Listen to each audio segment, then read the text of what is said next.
నమస్కారం. ఈరోజు 25 ఏప్రిల్ 2026 శనివారం. ఈరోజు జ్యోతిష్య శాస్త్రపరంగా ఏ విధంగా ఉందో గమనిద్దాం. శనివారం రోజున నవమి తిథి, ఆశ్లేష నక్షత్రం. శనివారం, నవమి తిథి, ఆశ్లేష ఈ మూడిటి కలయికని దగ్ధయోగ ఉత్పాత యోగం అంటాం జ్యోతిష శాస్త్ర ప్రకారం. అంటే ఈరోజు మంచిది కాదు. ఏ నక్షత్రంలో జన్మించిన జాతకులకైనా కూడా ఈరోజు యోగించదు. కాబట్టి ఈరోజు ఎటువంటి శుభ కార్యక్రమాలు చేయకుండా, ముఖ్యమైన నిర్ణయాలు తీసుకోకుండా ఉండడం మంచిది.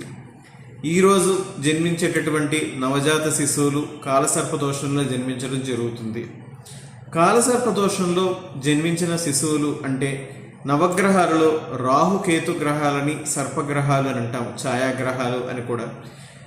మిగిలిన 7 గ్రహాలకి ఒక్కవైపునే ఉంటూ రాహుకేతువుల మధ్యనే దిగ్బంధనాన్ని గురవడాన్నే కాలసర్పదోషం అని అంటాం.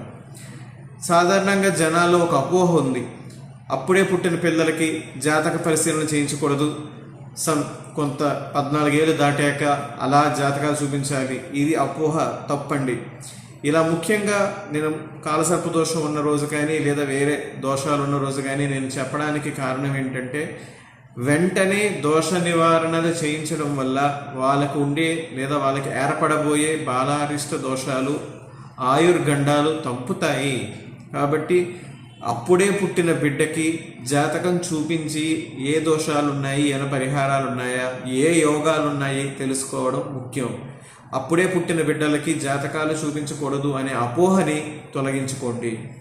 ఈరోజు శ్రీ సీతాదేవి అమ్మవారు అయోనిజగా జనక మహారాజుకి జన్మించిన రోజు.